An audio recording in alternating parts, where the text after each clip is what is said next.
There is only so much time in any given day that we can dedicate towards pursuing our goals or working on our passions or whatever we want to actively work on, as individuals. But the problem is, are we actually prioritizing the things that we want to get done? Or are we getting distracted by our phones, by social media, by any number of things that can pull us away from actually making progress? So that's what we're going to discuss on this week's episode of the Keeping Everything Simple podcast on our segment, The Learning Curve. So keeping everything simple, let's jump right in.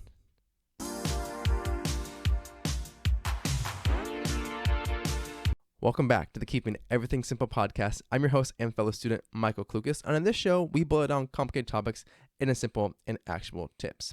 So what is our question of the week that we're going to use to kind of dive into learning curve? And it is, how do you know you're prioritizing what's really important?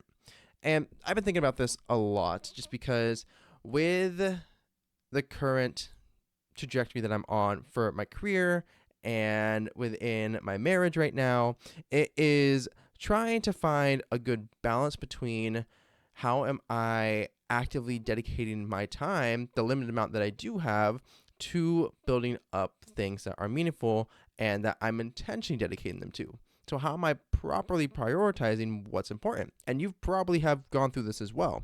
There might be a season of life, whether you're in high school or university, where you are maybe a part of a sports team. Maybe you are running track. Maybe you are on the football team or the basketball team, and you have to dedicate time to training, to conditioning, to making sure that you stay in shape so that way you'll be ready come game day to compete at your best.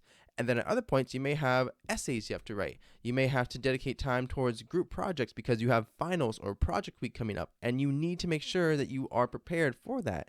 And that takes away from time you could spend training. And then as it progresses, you might be in a similar position to myself where you're in the early stages of your career, but you're trying to either move up the ladder quicker or you're trying to get some semblance of an idea of what you want your career to look like. And so you're kind of wading through the waters and thinking, how am I going to find what is going to give me the best possible impact? And what's something I actually want to spend time working on? And so that's why the question becomes, how do you know you're prioritizing what's really important? And one of the unfortunate truths here is that we can actually, unfortunately, kid ourselves or not have an accurate representation of what we actively are prioritizing. I'm going to use the example of while my wife and I were planning our wedding and getting things put together for it, I had the unfortunate, I will say unfortunate because it caused a lot of fights, but I stick very closely to waking up at 5 a.m. or as close to that as possible. I've been doing that for the past 4 years. And that's so I can work on personal projects in the morning, things like filming this podcast, things like working on newsletters, things like getting businesses and side hustles up and running. But at the same time, there was a season at that point that I was not prioritizing the right things. So I can kid myself and say at the beginning of it, oh yeah, no, I'm definitely prioritizing the wedding planning. I am here, I'm there for it. And yeah, when it mattered and when there's big things that were coming up, I was there, I was present. However, on the day-to-day basis, on me being actively supportive to my wife, my fiance at the time, and saying, all right, I can take care of this vendor, I can take care of this question, I can work on this project or this piece of decor. And if I'm focusing more so on getting up early and working on my personal projects rather than putting those to the back burner for the time being, then I'm showing what I'm actually prioritizing. And you've probably done something similar as well, where there'd be points where you maybe have been, I'm going to go back to the sports analogy. If you're part of a sports team, you may have been trying to, say, get better at your explosiveness. Maybe it requires that you're a sprinter and you're trying to get better at actively exploding out of the start and getting a good run into the race or good leap into the race. But if you end up spending your time on a different form of conditioning, like stamina conditioning, then while it still helps and it's good, it's not necessarily what you are working on that's going to impact that current race or that current, goal that you're aiming towards. So it's kind of hard to understand at times just if we are prioritizing the right thing in the right way. Because if you are trying to, I'm gonna use another example here of like weight loss. If you're trying to lose weight, if you're trying to like lose 5-10 pounds, but you don't set aside time to go to the gym or go play sports or do yoga, finding some type of exercise that you actively enjoy, then you can tell yourself, oh yeah, my goal is to lose 5-10 pounds, but your habits never changed. What you're doing never changed. Then that just means it's not actually a priority. It's just something that's nice to say. And real quick, thank you guys so much for watching. And if you are finding any value on this, if you're watching this on YouTube, make sure you leave a like, comment, and subscribe. Ring that notification bell so you know every time that we upload a new episode. It really does help us out so much, and I greatly appreciate it. If you're listening to us on Spotify or a podcast app, then make sure you leave us a 5-star rating and give us a follow. That way you know, again, every time I upload a new episode. And it just stokes my ego just a little bit more. But with that, let's jump right back into the podcast. And so for myself, that has been important. To be able to say, I don't want to just essentially give lip service to everyone around me and say, all right, I'm going to do this. I'm going to make this a priority and then never actually get it done. Because then that just reflects poorly on me. And at the same time, it reveals again where my priorities actually lie. And this is going to be the same for you as well. Because if you tell someone that you are going to, again, group projects idea here. If you say you're going to get the slideshow presentation put together or the rough draft for it, and then you guys can all actively kind of complete it together once you've gotten the rest of the information and research compiled, and then you never do it. Instead, you work on another project for another class, or you work on a solo paper, and it just completely goes by the wayside. It was definitely not intentional. Like, you didn't mean to forget about it. You didn't mean to, let the team down or let your group down, but the reality is you weren't prioritizing it. And that's just it can become a reoccurring cycle if we're not careful about it. It can become a matter of us feeling like, oh, I can't keep my word on this, I guess, or, oh, I don't know what I actually want to prioritize on this, because we can get so easily distracted or not have a proper level of urgency for what we want to work on. And this isn't to say that it's necessarily you failing. And I want to emphasize that. It doesn't mean that you aren't able to get things done. You're not able to prioritize. It's instead just a misprioritization of what needs to be done first or what the realistic goal is going to be. And I remember doing this a lot in university where I would have so many different projects to work on at any one given time, but what I would end up doing is trying to tackle like the largest one first and then kind of work my way back. And to me that made sense, prioritizing the workflow so that way it would hit the hardest thing first, or I'd hit the hardest thing first and then be able to kind of work my way back and slowly but surely get through the projects, get through the task, and properly prioritize what needed to be done.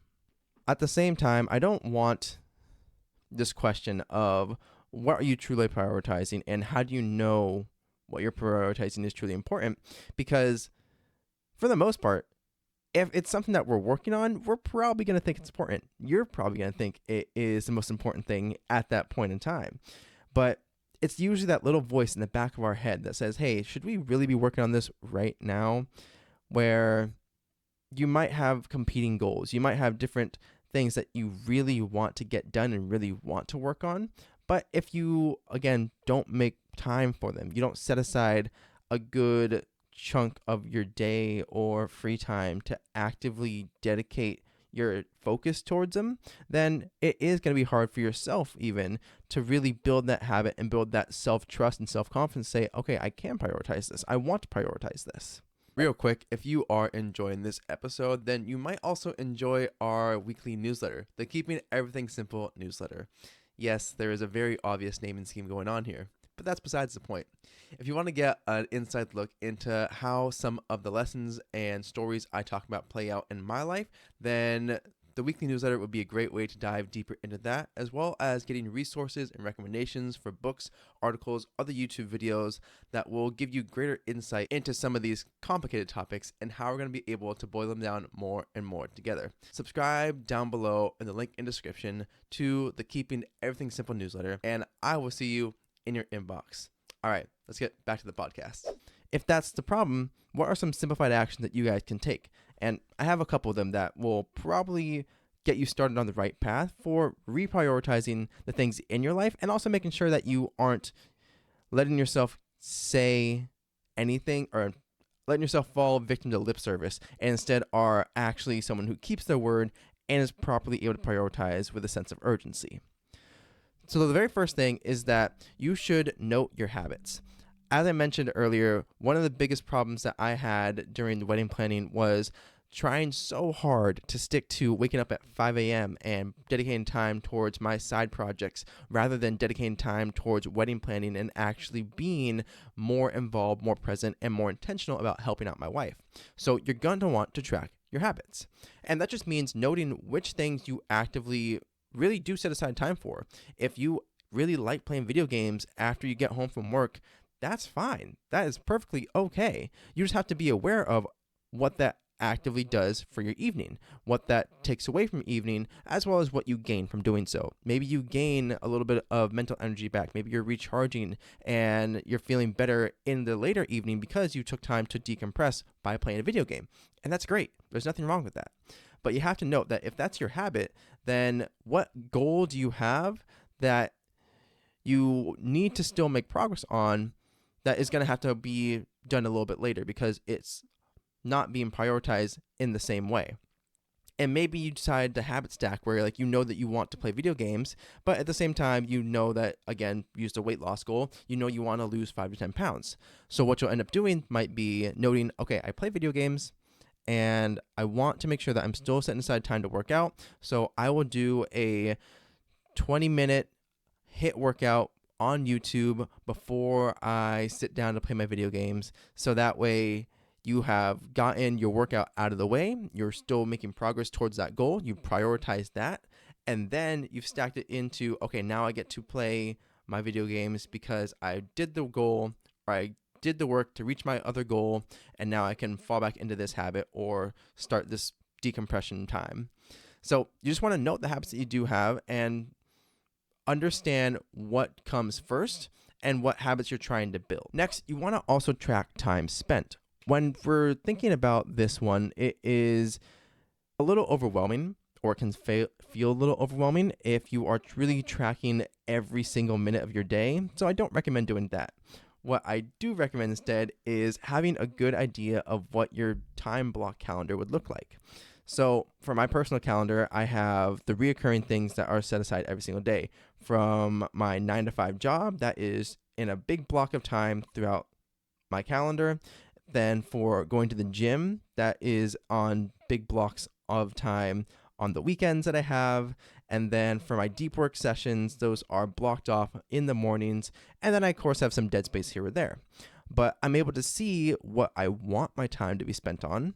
And then it becomes a matter of noting, okay, how am I actually spending my time during these moments, during these time block sessions? Because if we are tracking the time that we're spending, then we're able to actively gain a better understanding of what are we giving our time to right now. We all have 24 hours in a day. And yes, there is a difference between someone who has 24 hours and a personal attendant, or someone with 24 hours and a personal chef. There is a definite difference there. But when I say we all have the same 24 hours, that means we all have the same 24 hours to understand how we're spending it and what we're dedicating time towards. So if you want to, say, work on your flexibility, but you don't work on putting aside time to do yoga or actual flexibility training and stretching, then you aren't really prioritizing it in a way that is going to impact your life in a positive manner. Instead, it's just that, oh, this would be a nice to have. But if you're tracking your time and saying, all right, cool, every single morning I'm stretching for 5 minutes when I get out of bed, when throughout the workday, I'm stretching on my breaks, on my lunch, just doing a quick little couple desk stretches. And then when I get home, I'm doing a 10-minute YouTube yoga session to work on my flexibility and mobility. And in doing so, you can block these off and say, all right, cool. During the morning, before I got in the shower or before I got ready for the day, I spent my 5 minutes stretching, and that's blocked in there so I know how my time was spent. And that's important for you because then you're able to more easily understand what are you truly dedicating time towards. Because you may unintentionally say, all right, cool, I'm going to dedicate the 5 minutes to that, but then realize that you spent an extra 20 minutes in bed catching up on emails before you even did anything else. And so it completely goes out your brain to say, oh, I need to stretch. Instead, you're rushing to say, oh, no, I got to get to the office instead. So tracking your time is going to help you understand how are you really giving your time away and what are you really dedicating your time toward. If you're looking for an entry into journaling or just want to get more mindful about your own productivity, then go ahead and check out our daily review journal. This is the first edition of that journal.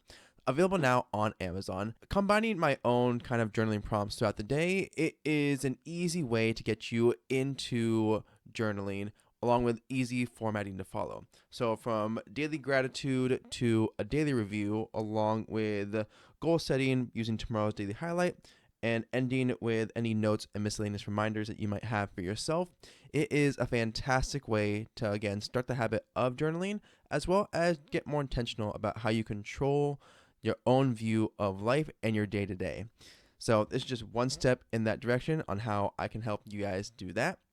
But follow the link in the description down below to pick one up today. And with that, let's jump right back into the podcast. And the final simplified action here is that you're going to want to understand your goals and what you're actually doing to make them happen. So a lot of prioritizing just comes down to dedicating time towards one goal or another. You want to have a certain outcome, you got to dedicate time towards it. You want a certain, say, physique or health outcome, you got to dedicate time and effort and energy towards it. So when you understand the goals that you do have, it makes it so much easier to say, okay, maybe I have not spent enough time on XYZ to make sure that I'm reaching this particular goal or this particular lifestyle. So being honest about what your goals actually are and making realistic goals too will help you say, okay, this is what's been important to me for the past 2 years, but this is the transition I want to make. So let me take one step at a time and make progress slowly towards it by prioritizing this particular goal. And that's going to change with different seasons. There might be a season where you really are into your health. And as you build the habits there, then it becomes less of a priority, but you're still built the habits that way, that underlying foundation sticks with you. And then you want to move towards maybe working on your ability to write or be a better photographer. And you're like, all right, cool. I have my health in check here. Now I want to actually work on this creative and artistic skill. So let me work on that. Let me prioritize that for a bit here. Let me dive into it and have that goal guide what you end up doing and how you prioritize your time. Because it all comes down to how are you able to use your time effectively and at the same time dedicate time towards the things that you find meaningful and worthwhile. Because if you never actively track what you do, you never actively put aside time to think about how am I spending my days actually? Is there anything that I'm really wanting to work on but I just never seem to make any progress on it? It just might be a lack of prioritizing the actions that will get you towards that goal and put you on a path towards achieving those results. So ask yourself, how do you know you're prioritizing what's really important to you? And to start out with, it's note your habits. What do you do without even thinking about it? Understand how you spend your time, because there's a lot of time lost that we don't really account for on any given day. And then understand your goals and what you're actually doing to make them happen. Because if you can track them, if you can actively understand what your goals are and you can work towards them with tangible results and tangible steps, then you're going to be in a much better position to put your priorities in a level of urgency of like, I got to really do this one and I got to really do that one next. So it then becomes a matter of creating a system around what your goal is, what the outcome you want is, and how you're going to reach it just slowly over time. But with that, If you guys found this video and episode helpful in terms of answering the question on how do you prioritize and what are you truly prioritizing, if you're watching this on YouTube, make sure that you like, comment, and subscribe. Ring that notification bell so you know every time I upload a new episode. If you're listening to us on Spotify or another podcast app of choice, leave us a 5-star rating. That truly helps us out so much, and I greatly appreciate it, and it shares the show with people just like you. But with that, have an amazing day, you amazing people, and I will see you all in the next episode. Go out there and do great things.